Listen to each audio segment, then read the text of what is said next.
Hello friends, hello बच्चों, कैसे हैं आप लोग? मस्त। चलो, तो आज हम स्टार्ट कर रहे हैं इंटीग्रेशन। क्या स्टार्ट करेंगे बेटा? आज हम इंटीग्रेशन स्टार्ट करेंगे। अब तक जो मैंने आपको पढ़ाया था वो डिफरेंशिएशन से रिलेटेड था। डिफरेंशिएशन में जैसे लास्ट क्लास में मैंने पढ़ाए थे, क्वेश्चंस कराए थे, ठीक है ना? यानी कि कल मैंने आपको क्वेश्चंस कराए थे बहुत सारे। आज मैं आपको क्या कराने वाला हूँ, आज मैं आपको इंटीग्रेशन का मतलब बताऊंगा। इंटीग्रेशन के जो स्टार्टिंग पॉइंट के क्वेश्चंस होते हैं वो मैं बताऊंगा, ठीक है? अच्छा, इंटीग्रेशन का यूज क्या है, कैसे करना है, वो मैं बाद में बताऊंगा, ठीक है? इसमें दो कैटेगरी होती हैं, कि इंडेफिनिट इंटीग्रेशन होता है, एक डेफिनिट इंटीग्रेशन होता है। तो सबसे पहले इंटीग्रेशन के बारे में बात करते हैं कि इंटीग्रेशन क्या है।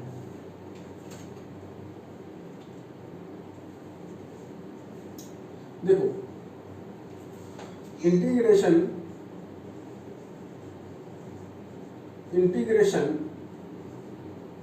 क्या चीज? तो इंटीग्रेशन क्या चीज है? एक्चुअली जैसे मान लो कि कुछ चीजें होती है, वेरिएबल चीजें होती हैं। क्या होती है? कुछ चीजें हमारी वेरिएबल चीजें होती हैं। जैसे आपने 9th क्लास में एक चीज पढ़ी थी, फोर्स। वर्गमूल पढ़ा था, W = F × S, ये पढ़ा होगा, पढ़ा था? ये 9th क्लास में आपने पढ़ा था, W = F⃗.S। अगर ये फोर्स हमारा वेरिएबल होता, क्या होता? वेरिएबल। अगर ये फोर्स हमारा वेरिएबल होता तो मैं W = F.S लगा करके कभी डायरेक्ट नहीं निकाल सकता, क्योंकि हर एक पॉइंट पर फोर्स की वैल्यू चेंज हो रही है। जैसे मैंने बोला कि मान लो मेरे पास, मैं 10 मीटर चला, 0 से 10 मीटर तक चला, तो 0 से 10 मीटर तक मेरे पास 100 न्यूटन फोर्स लगाया गया। तो मैं वर्क कैसे निकाल लूंगा? Work = force × displacement. तो मैं 10 मीटर चला, 100 न्यूटन फोर्स लगा, 100 × 10 यानी कि 1000 हो गया। लेकिन अगर मैं बोलूं कि मेरे ऊपर 0 से लेकर के 100 न्यूटन तक का फोर्स लगा, अप टू 0 to 10 मीटर, तो क्या मैं उसमें वर्क डन निकाल सकता हूँ डायरेक्टली कि W = F × S कर लूँ? नहीं, क्योंकि वो जो फोर्स लगा है वो वेरिएबल फोर्स है। जैसे जैसे डिस्टेंस बढ़ती जाएगी वैसे वैसे फोर्स भी बढ़ता जा रहा है। अगर वैसे वैसे फोर्स बढ़ रहा है तो हम डायरेक्ट निकाल नहीं सकते। तो उस केस में हम क्या करते हैं? उस केस में हम एक काम कर सकते हैं कि भाई, एक सोच के देखो, एक स्मॉल डिस्टेंस ले ली। क्या ले ली तुमने? एक स्मॉल डिस्टेंस ले ली। अगर उस स्मॉल डिस्टेंस में फोर्स को देखा गया, जैसे मान लो 0 से 10 मीटर में आपने फोर्स लगाया। अब 0 से 10 मीटर में मान लो मैंने इतनी जगह में फोर्स लिया, तो 1 मीटर पर फोर्स चेंज हो जाएगा, 2 मीटर पर चेंज हो जाएगा, 3 मीटर पर चेंज होगा, 5 मीटर पर चेंज होगा, 1 मीटर पर चेंज होगा, 1.5 मीटर पर चेंज हो जाएगा। लेकिन 1.1 मीटर पर चेंज ना के बराबर होगा, मे बी ना हो। समझ आई बात? मतलब 1 पे चेंज हो रहा है, 2 पे चेंज होगा, 3 मीटर पे चेंज हो जाएगा फोर्स, लेकिन 1.5 मीटर पे भी चेंज होगा। लेकिन अगर मैं इस इंटरवल को और कम कर दूं तो शायद वो फोर्स क्या हो जाएगा? कांस्टेंट हो जाएगा बिटवीन दीज इंटरवल। यानी कि 1 पॉइंट से लेकर के 1.1 तक इंटरवल में वो फोर्स क्या हो गया? कांस्टेंट हो गया। तो उस टाइम इंटरवल का मैं क्या निकाल सकता हूँ? वर्क डन निकाल सकता हूँ। ऐसे ही मैं इंटरवल में छोटे छोटे इंटरवल में डिवाइड कर लूँ।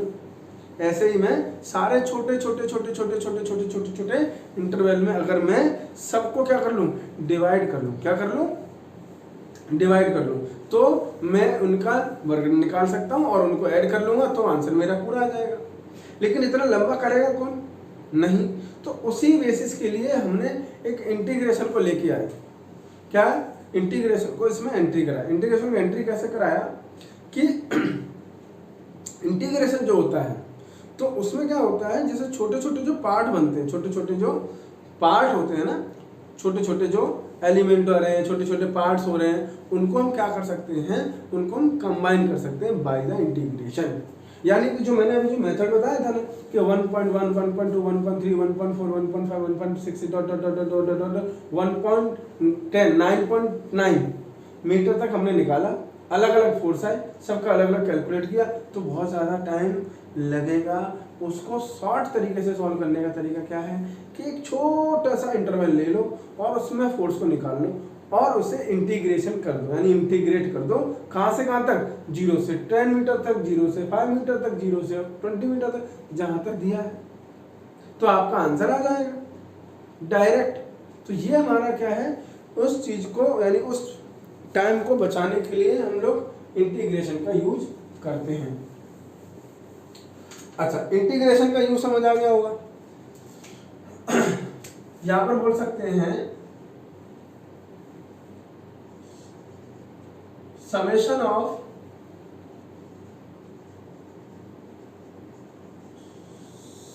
Of small interval.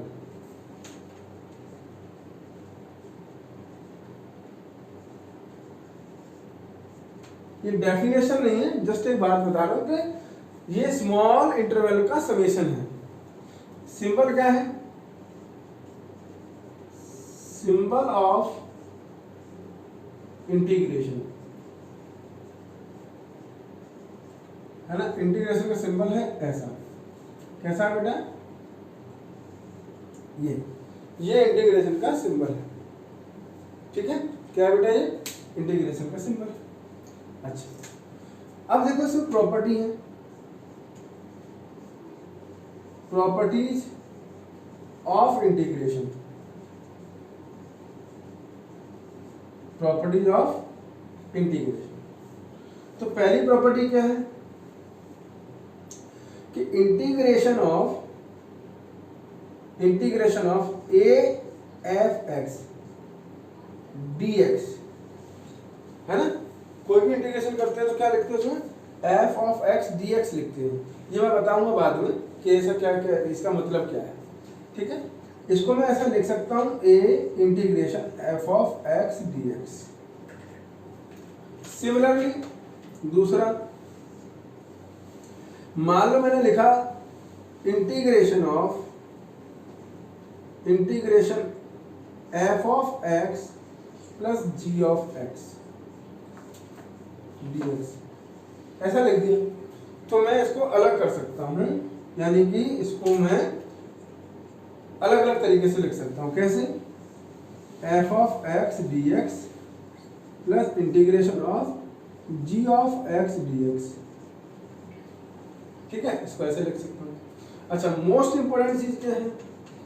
Integration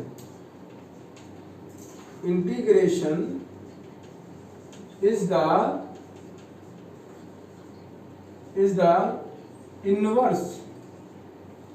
the inverse operation of differentiation।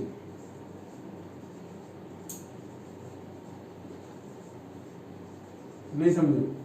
ये जो इंटीग्रेशन है ना, ये डिफरेंशिएशन का इनवर्स है। क्या है? इनवर्स, यानी कि जो डिफरेंशिएशन दिया है उसका अगर मैं इंटीग्रेशन कर दूं तो जिसका मैं, जैसे मान लो मैंने x का डिफरेंशिएशन किया तो dx बाई dt मिल गया, और dx बाई dt का वापस इंटीग्रेशन कर दूंगा तो मुझे क्या मिलेगा? x मिल जाएगा। नहीं समझे? है ना। जैसे x का डिफरेंशिएशन किया तो y बन गया, और y का इंटीग्रेशन कर दूंगा तो क्या बन जाएगा? x बन जाएगा। तो इसका मतलब क्या हुआ? डिफरेंशिएशन और इंटीग्रेशन दोनों एक दूसरे के इनवर्स है। क्या है? दोनों एक दूसरे के इनवर्स है, ठीक है बच्चों, बात समझ गए? अच्छा, ये दो चीजों को याद रखना है। अब एक जनरल पॉइंट बता रहा हूं जो आपको समझने के लिए। जैसे मैंने y बराबर x की पावर n बताया था कि भैया जी कि f ऑफ, ठीक है बच्चों। तो अब आप बात करेंगे थोड़ा सा डिफरेंट है, थोड़ा सा डिफरेंट है, यानी कि यहाँ पर मैं आज बात करने वाला हूँ तो वो F X is equal to x की पावर एन। तो जैसे F X is equal to x की पावर एन मुझे कोई फंक्शन दिया है तो मैंने उसको बाई इजिकल टू एक्स की पावर एन ले लिया, ठीक है। अब मैं इसको डिफरेंशिएट कर देता हूँ, तो dy बाई डी एक्स बराबर क्या आना चाहिए, n इंटू एक्स की पावर n माइनस वन, ये तो आपने पढ़ा ही है ना बच्चों। अच्छा n इंटू एक्स की पावर n माइनस वन आपने पढ़ा, तो ये आपका हो गया। अच्छा अब मैं मान लो इसको ऐसा कर दूं कि dy बराबर n इंटू एक्स की power n minus one dx, ठीक है, लिख सकता हूँ, इसमें कोई दिक्कत नहीं है। अच्छा अब मैं क्या कर दूँ, अब मैं यहाँ पर इसको इंटीग्रेट कर दूँ dy को, तो dy को जब इंटीग्रेट करूंगा तो ऐसा लिख सकता हूँ n एक्स की power n minus one dx। अच्छा यहाँ पर एक चीज और देखो, अगर मैं इंटीग्रेशन, जैसे मैं लिखूं i बराबर इंटीग्रेशन को i लिख सकता हूँ, i बराबर इंटीग्रेशन ऑफ x की पावर n dx अगर आपको दिया है तो आप लिखोगे x की power n plus one upon n minus n plus one into plus C, क्योंकि ये इनडेफिनेट इंटीग्रेशन है। कौन सा है, इनडेफिनेट इंटीग्रेशन, इसलिए यहाँ पर एक कांस्टेंट आता है, ये आपको याद रखना है। क्या करना है बेटा, ये सिर्फ आपको अभी तक के लिए याद रखना है, ऐसा इसमें कुछ खास वो नहीं है, ठीक है ना बच्चों। अच्छा अब एक और देखो, मान लो मैंने बोला कि इंटीग्रेशन मुझे दिया है, इंटीग्रेशन ऑफ निकालना है एन ए इंटू एक्स की पावर एन डी एक्स का। तो लॉजिक सी बात समझ बेटा एक बार, कि मैंने अभी याद है ना ये वाला, मैं ऐसा लिख सकता हूँ, तो क्या लिखूंगा, इंटीग्रेशन ए एक्स की पावर एन डी एक्स, इसका मतलब क्या लिखूं, ए एक्स की power n plus one upon n plus one plus C. इसका मतलब समझे, याद करो कि डिफरेंशिएशन में क्या करते थे, इस n को आगे ले आते थे और इसमें से n माइनस वन कर देते थे, यानी कि डिफरेंशिएशन में x F X equal to x की पावर n दिया है, तो डिफरेंशिएशन में n को आगे ले जा करके और n माइनस से एक माइनस कर देते थे। लेकिन इंटीग्रेशन में उल्टा होता है, इंटीग्रेशन में n अगर x की पावर n दिया है तो n को आगे नहीं लेना है, नीचे ले जाना है, यानी डिवीजन में, और उसमें ऐड कर देना है वन, क्या कर देना है, वन ऐड कर देना है, ठीक है ना, जैसे कि देखा हमने, है ना। अगर ये ऐसा है तो ऐसा कर दिया। अच्छा अब मैं यहाँ पे आता हूँ, सोच ये मुझे फंक्शन दिया था, अगर ये फंक्शन दिया है तो इसका डिफरेंशिएशन किया तो ये आया। अच्छा डिफरेंशिएशन किया तो हमारा ये आ गया भैया, इसको याद बताओ, इसको बोलते हैं एफ डैश एक्स, बोला याद है तुम्हें, बताया था मैंने कि डिफरेंशिएशन कर देते हैं तो एफ डैश एक्स बन जाता है एफ एक्स का। अच्छा अगर अब मैंने इसका इंटीग्रेशन कर दिया तो ये बाई हो जाएगा, इसको बाई बोलते हैं, है ना। जब इंटीग्रेशन ऑफ डी वाई करोगे तो उसको बाई बोला जाता है, बताता हूँ थोड़ी देर में, आ जाएगा। तो बाई इज इक्वल टू, अब ये एन जैसे वहाँ ए है, ए आ रहा है, ऐसे यहाँ पर एन बाहर आ जाएगा और एक्स की power n minus one d x हो जाएगा। तो इसमें क्या करूँगा, एन इंटू एक्स की power n minus one plus one upon n minus one plus one और प्लस सी। तो देखो एन इंटू एक्स की power n upon n plus C, n से एन कट गया, क्या बचा, एक्स की पावर एन प्लस सी, क्या बाई बराबर, अगर मैं इसमें से सी को मैं जीरो कर दूं तो बाई बराबर एक्स एन बना नहीं बना, और बाई बराबर एक्स एन बना, इसका मतलब क्या है कि एफ ऑफ एक्स यानी बाई बराबर एक्स एन का डिफरेंशिएशन किया तो आया ये, और इसका मैंने इंटीग्रेशन कर दिया तो वापस क्या आ गया, एक्स की पावर एन। इसका मतलब इंटीग्रेशन डिफरेंशिएशन का इनवर्स है, डिफरेंशिएशन इंटीग्रेशन का इनवर्स है। बात समझ गए, यहाँ तक कोई दिक्कत नहीं है ना। ये प्रॉपर्टी है, ये मैंने एक शुरुआत की है, अब हम स्टार्ट कर रहे हैं प्रॉपर इंटीग्रेशन, है ना, जो प्रॉपर इंटीग्रेशन होता है। चलो देखो बेटा, थोड़ा कुछ फॉर्मूला बताता हूँ, वो देख लेते हैं पहले।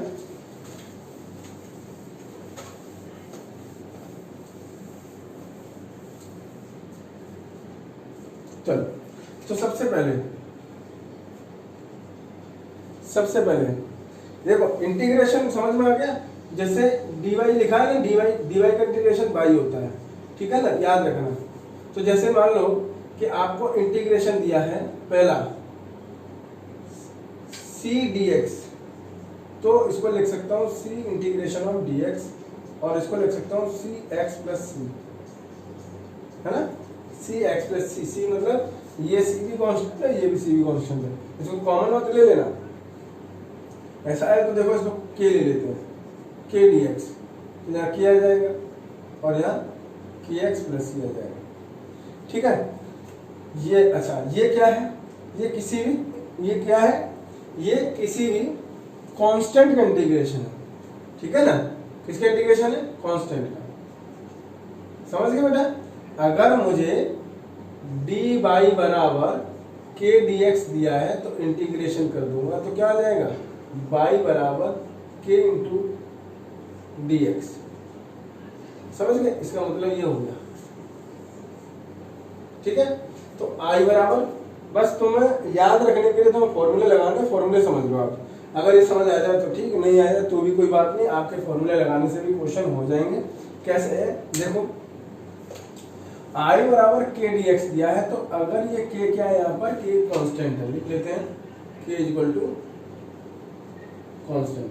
अगर के कांस्टेंट है तो उसका इंटीग्रेशन क्या आएगा, के एक्स प्लस सी आता है। अगर मान लो इंटीग्रेशन दिया मुझे, इंटीग्रेशन एक्स की पावर एन प्लस वन दे दिया मान लो, या एन माइनस वन दे दिया और dx दे दिया, तो इसका क्या करोगे, तो इसका इंटीग्रेशन आता है आई बराबर एक्स की power n minus one plus one upon n minus one plus one और प्लस सी। तो आई बराबर क्या आ जाएगा, एक्स की power n upon n plus C, ये दूसरा आ गया। अच्छा एक और देखो यहाँ पर, अगर इंटीग्रेशन अगर मुझे कोई भी इंटीग्रेशन आई बराबर one upon x D x दिया है, तो इसका जो इंटीग्रेशन आता है ना, वो आता है log ई एक्स प्लस सी। क्या आता है, log ई एक्स प्लस सी। ये मैंने पॉलिनोमियल के बारे में बताया था। किसके बारे में बताया, पॉलिनोमियल के। अब मैं बात करूंगा किसकी, अब मैं बात करूंगा इन पे क्वेश्चन कैसे आते हैं और हम लोगों को करने कैसे हैं। ठीक है, ट्रिग्नोमेट्रिक रेशियो नेक्स्ट क्लास में देखेंगे, इस क्लास में सिर्फ ये पढ़ेंगे, ट्रिग्नोमेट्रिक रेशियो नेक्स्ट क्लास में देखेंगे। ठीक है बच्चों, तो देखो यहाँ पर, तो आई बराबर log ई एक्स आ गया, कोई दिक्कत नहीं। अब जैसे मान लो क्वेश्चन दे दिया आपको, एक क्वेश्चन दे दिया कि I इज इक्वल टू, क्या दे दिया, I is equal to x की power 3 plus 2x square minus 3। ठीक है, या जनरली दे दिया कि भाई ऐसा छोटा छोटा क्वेश्चन ले लेते हैं, x की पावर 3 dx। तो यहाँ n की वैल्यू कितनी है, 3। I बराबर क्या होता है, x की power 3 plus 1 upon 3 plus 1 plus C, full हाना, तो आ गया x की पावर 4 अपॉन 4 प्लस सी। अब मैंने थोड़ा बड़ा लेने का, नेक्स्ट क्वेश्चन क्या ले लिया मैंने कि I बराबर इंटीग्रेशन x की पावर 6 माइनस x की power 4 plus 3x square dx ले लिया, ये ले लिया। अब इसका इंटीग्रेशन करते हैं, तो क्या करेंगे हम लोग, इंटीग्रेशन याद है, अभी मैंने बताया था कि इंटीग्रेशन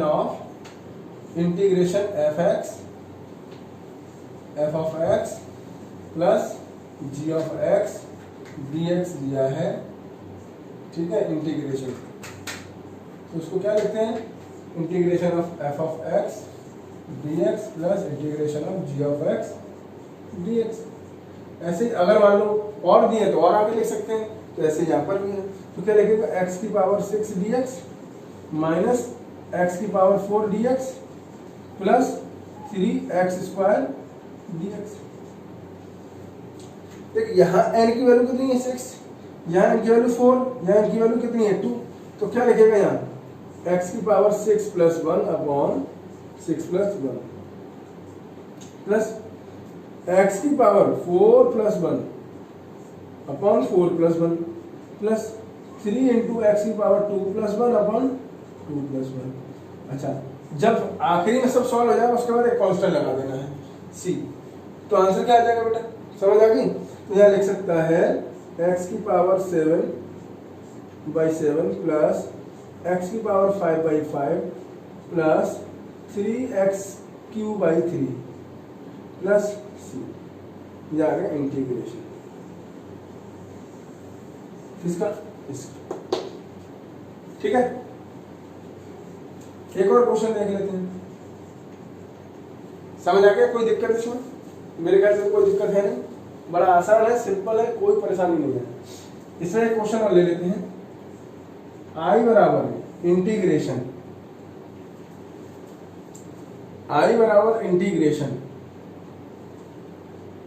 x की पावर 3 माइनस 2x की पावर 1, ठीक है, माइनस 5 माइनस 2x की पावर -1, ठीक है, माइनस x की पावर -3 dx। ये क्वेश्चन मुझे करना है और बहुत इजी है, मतलब इजी नहीं है, बहुत इजी है। करना क्या है, कुछ नहीं, सिंपल। अपने को काम क्या करना है, अपने को सीधा सीधा काम करना है। और अपने को क्या करना है, अपने को एकदम सिंपल सा, जैसे यहाँ पर i इक्वल टू निकालना है, तो क्या करेगा, integration x³ dx minus 2 integration x dx minus 5 integration of dx। अब तुम बोलोगे सर ऐसे कैसे, हाँ सही बात है, तो x तो इसमें है, कोई बात नहीं है। x की पावर जब नहीं होना x यहाँ पर, जब x नहीं होना यहाँ पर, तो x की जगह पर क्या लिख सकते हैं, 0 लिख सकते हैं। क्या लिख सकते हैं, x की जगह पर 0 लिख सकते हैं। जब x की जगह पर 0 लिखेगा तो यहाँ लिखेगा x की पावर 0 dx, ठीक है, माइनस 2 इंटीग्रेशन 1 अपॉन x। भाई x की पावर -1 को क्या लिखेगा, तो 1 अपॉन x लिखेगा, एक ही बात है, हाँ या ना, लिखेगा नहीं लिखेगा, बोलो। अच्छा, तो 2 into 1 upon x dx minus 1 upon x की पावर 3 माइनस 3 dx, ये है। अब सबको अलग अलग तरीके से कर लो। क्या करेगा, यहाँ n की पावर कितनी है, 3, तो x की power 3 plus 1 by 3 plus 1 minus 2 into x की power 1 plus 1 upon 1 plus 1 minus 5 x की power 0 plus 1 upon 0 plus 1 minus 2, याद कर 1 अपॉन एक्स डी एक्स का क्या बताया था, लॉग ई एक्स, तो लिखेगा 2 log e x minus x की पावर -3 प्लस 1 अपॉन -3 प्लस 1, ठीक है ना, -3 प्लस 1 एंड प्लस सी। अब क्या लिखेगा यहाँ पर, एक्स की power 4 upon 4 minus 2x square by 2 minus 5x minus 2 log e x minus, अब ये माइनस और ये माइनस, तो यहाँ पर आएगा x की पावर -2 अपॉन -2 प्लस सी। अब माइनस माइनस क्या हो जाएंगे, प्लस, तो यहाँ आ जाएगा x की पावर 4 अपॉन 4, ये से कट जाएगा, minus x square minus 5x minus 2 log e x और minus minus plus 1 upon x square plus C, ये इंटीग्रेशन आ जाएगा। कोई ऐसा रॉकेट साइंस नहीं है, सिर्फ फॉर्मूला आपको पता है, अप्लाई करोगे आंसर मिल जाएगा, नहीं करोगे नहीं मिलेगा। समझ गए, कोई दिक्कत नहीं है। आसान है, सिंपल है, कोई ऐसा टेंशन वाली बात नहीं है। चलो तो ये हो गया, फिर मिलते हैं नेक्स्ट क्लास में और क्वेश्चन के साथ में, ठीक है ना। अभी इसमें और प्रॉपर्टी हैं बहुत सारी, ट्रिग्नोमेट्रिक पर हैं, एक्सपोनेंशियल पर हैं, तो उन प्रॉपर्टी को भी कराऊंगा, उनके साथ में क्वेश्चंस भी कराऊंगा, है ना। फिर हम इसको डिफरेंशिएशन, फिर इंटीग्रेशन को हम पढ़ेंगे फिजिक्स के बेसिस पर, कि फिजिक्स में हम कैसे यूज करें, वो भी मैं पढ़ाऊंगा, ठीक है ना बच्चों। तो मिलते हैं नेक्स्ट क्लास में इंटीग्रेशन के साथ, इंटीग्रेशन पार्ट 2, ठीक है।